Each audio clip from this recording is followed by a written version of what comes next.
Hey guys, welcome back to Critical Thinking Out Loud, where we're dedicated to uh, teaching the ancient Near Eastern context of the Bible. And we do this because we believe the better that we understand this context, the better that we'll be able to understand our Bible. And today we're going through a course discussion series that I've been talking about from the Unseen Realm first semester. So I started the second semester today, took my first, or this week, actually the end of last week, but took my first quiz today, and it's just super in depth, a lot more information, and so you guys could be praying for me as I go through that. I'm super excited to do discussions as I'm posting here on Critical Thinking Out Loud from last semester. Again, all the details are in the description below, and you can go there to get the information. If you like the stuff we talk about here on Critical Thinking Out Loud, or if you like ancient Near Eastern roots of the Bible or Hebraic roots of the Bible, then go for it. I couldn't suggest it more. It's really deep, but it's also just well paced, and so it's on your own time frame. You have a lot of months to finish 15 courses. They're like little individual courses, and just really couldn't suggest it more to people who like this kind of stuff. So let's hop into our discussion series. This is the Meals with the Lord. So this one is basically going to revolve around Exodus 24, 9 through 11, which is Moses and Aaron, uh, Nadab and Abihu. And 70 elders of Israel went up uh, and saw the God of Israel. Under his feet was something like the pavement made by lapis lazuli, as bright as the blue sky. Sorry, I didn't pronounce those right. But God did not raise his hand against these leaders of Israel. They saw God and they ate and drank. And so this meals. And I was asked the question, is there any other passages that cover meals with the Lord? And if so, how are they similar? And so this is my response to this passage. This is what I wrote up. So I'll just go through this with you. And in Exodus 19, this is where my mind went. In Exodus 19, it says, "And the Lord said to Moses, Go to the people and consecrate them today, and tomorrow have them wash their clothes and be ready by the third day, because on that day the Lord will come down to Mount Sinai in the sight of all the people." And that's Exodus 19:10. And so we just wrote this whole thing that I said. I'm responding to Exodus 24. So this is way before in the narrative. And so, they're brought out of Egypt. They go through the 10 plagues, they go through the water, and then they come up, and then they come up to Mount Sinai, and the Lord tells them this, tells them, prepare yourself for 3 days. I'm going to come down and meet with y'all, and you know, what was it? Consecrate. What's that word here? Consecrate yourself. So just get yourself clean. Don't have sex. Wash yourself, and don't touch the mountain for the Lord's sake, or you will die. You'll have to be shot through with arrows or stoned. And so that the initial Exodus 24, there's so much stuff in there. I'm not even going to touch on it, but tons of ancient Near Eastern stuff just going on. 70 elders. Under his feet was pavement. This is all deep, deep stuff that we've talked about here. Go back into the older posts, and you'll see how all that kind of links in with this kind of stuff. But so we have them at Mount Sinai, and God's going to come down here. And the people of Israel are asked to consecrate themselves for 3 days, because on that day the Lord will come down on Mount Sinai in the sight of all the people. All of Israel was told, now, if you obey me fully and keep my commands, then out of all the nations you will be my treasured possession. Although the whole earth is mine, you will be for me a kingdom of priests and a holy nation. Exodus 19, 5 through 6. So that's right before what we read right there. Hey, clean yourselves up, get yourselves ready, because I'm coming down in the sight of all the people. Unfortunately, this is not what happened. We know this story, and the narrative relates to us how the Israelites fell right off the bat by not wanting to approach the mountain when the ram horn blasts. So, hey, I'm coming down there. I'm going to be with y'all. I'm going to come and we're going to hang out, basically, is what the Lord's saying. And they don't do this. They just did not fulfill this. And this is like, again, right when they come to Sinai, these people don't know very much about Yahweh at all, except for probably being scared out of their minds by everything they witnessed in Egypt. and they haven't been around him for 400 years. They have no idea. They, you know, bucked and kicked and screamed the whole way. They didn't want to come out. They've been complaining about going back to Egypt. They just saw the Pharaoh get destroyed, all of his people die in a in the waters, and they pass through safe. They sing this big song, and then they get here, and they don't want to go up when the horn blasts. And we have this right here, Exodus 20, the next chapter. When the people saw the thunder and the lightning and heard the trumpet and saw the mountain in smoke, they trembled with fear. They stayed at a distance and said to Moses, "Speak to us yourself, and we will listen. But do not have God speak to us, or we will die." Moses said to the people, "Do not be afraid. God has come to test you, so that the fear of God will be with you to keep you from sinning." The people remained at a distance while Moses approached the thick darkness where God was. Pretty typical stuff, and that's from Exodus 20:18 through 21. And so this is the narrative, guys. When I was talking about this with the pastor I pastor with in the Mavi, he's like, I don't remember any of this, because I'm like, they're all supposed to go up into the cloud with the Lord and, supposedly eat this meal that we're going to be talking about here. But they get scared, and he's like, "What? I don't remember any of this." And he knows the Bible really well. And I was like, yeah, it's in there. And so we were like looking at Exodus 18, 19, and I'm like, where is this? Well, everybody knows Exodus 20 is where the Ten Commandments is. And so this whole thing about consecrate yourselves, set yourselves apart, don't touch the mountain, you'll be killed if you touch the mountain, all that kind of stuff. And then 20 breaks in. Oh, because Moses goes up and, he tells them all this. They come back down and say, yeah, we'll do this. Yeah, this sounds good. We're going to do this with the Lord. That's what they said. Well, then Moses, he goes back, tells the Lord, okay, they told him. So 3 days later, here comes the Lord, and they already said they're going to do it. Well, when he's coming down here, they get scared and they send Moses. And so instead of wanting to go themselves, instead of wanting to go and enter into the Lord, they try to send Moses as the intermediary for them. He's already their intermediary. He's already been doing this for them this whole time. But God's saying, no, you're going to be my priest, my holy nation. If you do this, if you trust me, you're going to be the priest. I want a whole nation of priests. Well, they don't want to do it because they're scared. And so like we have the narrative in 19 that is, we'll do this. We're going to do this.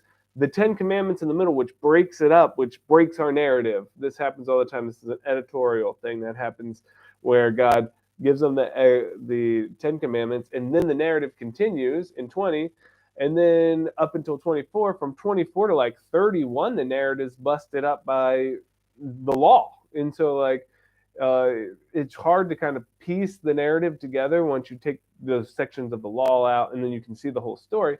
But that's what's going on here. So I just wanted to clear that up for y'all, because even Metin got a little confused about it. But it's definitely there. 19:5 through 6. They said, yep, we'll do this. This sounds great to us. And then 20:18 through 21, they're like, no, you go, Moses. You go for us. We're not going to go. They're scared. Moses says, do not be afraid. God has come to test you, so that fear of God will keep you from sinning. But the people remained at a distance while Moses approached the thick cloud of darkness. They do this all the time, guys, where they're like, send Moses for us. And like, it's just not good. We see the writing on the wall pretty early in this narrative. So being removed from the situation like we are today, it's easy for us to pontificate now, but it must have been a terrifying experience for real. God is on the mountain. It's shaking, the horns blasting. In Hebrews, it even says in the New Testament that Moses was scared out of his mind. But nonetheless, Israel rejects their opportunity to approach the Lord in the cloud, and the nation as a whole misses the opportunity to eat this meal with the Lord as his nations of priests. Okay, again, we're going to hone in on that. They reject this, and they don't become the nation of priests, but then we read it at the beginning, Moses and Aaron, Abihu, and the other guy's name, what was it? Nadab. They all go up there, and they're the priests. And so they would have had a whole nation of priests, but then they just had a couple priests, 70 priests. Still important, though, because there's 70 nations. We talk about this all the time. So the cracks are in the foundation, and as we know, it doesn't take long for them to reject the one whom they sent in their place, Moses, with something they made by their human hands. This is the next narrative after all of this kind of stuff is where'd that mediator go that we set up on the mountain to talk with us? There's smoke up there. We see the Lord up there, but we need a new mediator for us to go up there. And they cast this bull. And then they say, this is the God that took you out of Egypt. And so they were really replacing Moses, because if you recall back, God said, you will be like their God. Aaron will be like the priest. And so they were trying to replace the kind of, the in between Yahweh and them. They could see Yahweh up on the mountain, but I'll digress. I don't want to get too off track there. So in the New Testament, we see Jesus, God in human form, eating with his disciples, even though they at times are not much better than the Israelites. They don't get the picture most of the time, asking if they should destroy people by calling down fire, barring children from seeing the Lord, and fighting for who will have the most authority and best positions, something I say we still deal with today inside the church, unfortunately, yet Jesus continually is eating meals with them. One thing that always sticks out in my mind is, of course, the Last Supper. Here we see the Lord of glory sitting at the table with his disciples and the devil as well. Now, this is super clear from the text. We can get in that, but that's kind of outside of it. It is clear that the devil enters Judas before the meal, and though the scriptures place him at the table in Matthew 26:23, sorry about that, guys. In Matthew 26:23, Jesus replied, the one who has dipped his hand into the bowl with me will betray me. Because of an incompatibility with some people's theology and doctrine, they reject or ignore or save face the fact that Jesus shared this last meal with the adversary himself. Uh, you know, I've had this conversation with some of my Reformed friends and other people who, it doesn't really matter if they're Calvinists or whoever they are. This usually happens when they hark heavy on, you have to be basically like super sinless to take the Lord's Supper, not found in the Bible, or you have to repent, or God will strike you dead. And, he's this vengeance dude just waiting. He's Batman, vengeance. I'm going to beat you to death if you take this supper in an unworthy manner. Totally a misappropriation of the text, and it misses the point here. Or not even misses the point, it just misses the context that Jesus is eating his last meal with the devil. And this is a shame, because when you miss this, you miss this powerful theological messaging, unfortunately, like most times when there's just when they ignore the context. So whereas you had no one who was unclean, not even the Israelites, because they were scared, and an exclusive amount of priests, 70, due to the reluctance based in fear of the Israelites, in the Exodus meal we mentioned above, at the Last Supper, it was inclusive to the unclean sinners. You had whores there, you had, tax collector, all these people look down on. Of Jesus's disciples, even though one was possessed by the devil himself, he was there. Trust me, guys. He says, he who dips his hand in the bowl with me. And then the devil is there. The devil enters him. He goes and does all this stuff. The devil leaves him, and then he goes and hangs himself. Is there any better definition of enemy love than Jesus eating his last meal, who he said he looked forward to it, with the devil himself? No. And because you want to save face for some kind of doctrine or something unbiblical in your church, these pastors and people who are well-intending, push this Batman God whose vengeance will beat you silly and kill you because you took the Lord's Supper. Why isn't the devil dead then? Why isn't he gone? Why isn't all this stuff? They miss the context, and that's why. So I'm not going to get too far off here, but it really gets my goat. So to wrap up, my mind's eye is taken to the great marriage supper of the Lamb in Revelation, where God's true kingdom of priests feast together with the Lord, granted to them by their steadfast allegiance to him. At this meal, there will be no presence of the unclean, for the wedding of the Lamb has come, and his bride has made herself ready. Fine linen, bright and clean, was given her to wear. Fine linen stands for the righteous acts of God's holy people. Revelation 19:7 through 8. And there will be no need for enemy love either at this point, since the birds will be enjoying a meal prepared by the hand of the Lord, made out of our enemies. This is later in that chapter, the last verse. The rest were slain by the sword that came out from the mouth of him who was sitting on the horse, and all the birds were gorged with their flesh. That's Revelation 19:21.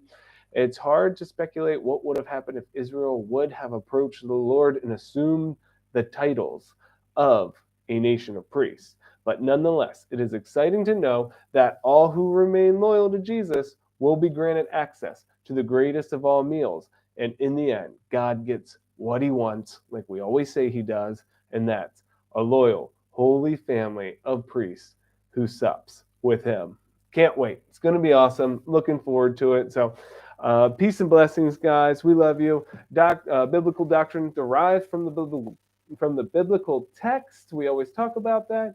Not from catechisms, not from any kind of old thing that not the Bible. If it's not the Bible, we don't care. It's not right. The Bible is the basis of our biblical doctrine. The Unseen Realm course, that's where all this is coming from, guys. Click on the link there. Highly recommended. Seriously. In a call for action, help us by learning more. Our favorite Bible, you can get it at the link. It's the NIV Cultural Studies Background Bible. And then I'm looking at the Faith Life Illustrated Study Bible now. It's a really good resource, but it's free online. You can get that. Our favorite book, which we translated, Supernatural, what the Bible teaches about the unseen world and why it matters. You can click on those. It's no extra cost to you, but you get these awesome resources that we quote and use all the time, and it helps out our ministry. And also, if you would just want to donate to us, we run all this pro bono. So we pay for it out of our own salaries and stuff like that. I don't mind doing it. I love teaching. And I hope you guys enjoyed this. There's a link there for the donations if you'd want to help us. But hey, we'll do it no matter what. Anyway, we'll keep on doing it because that's what we love to do and that's what we're called to do. So I hope you guys enjoyed, and we'll see you next week for, I think it's the last installment of our discussion series from the Unseen Realm. So we love you guys. Peace and blessings.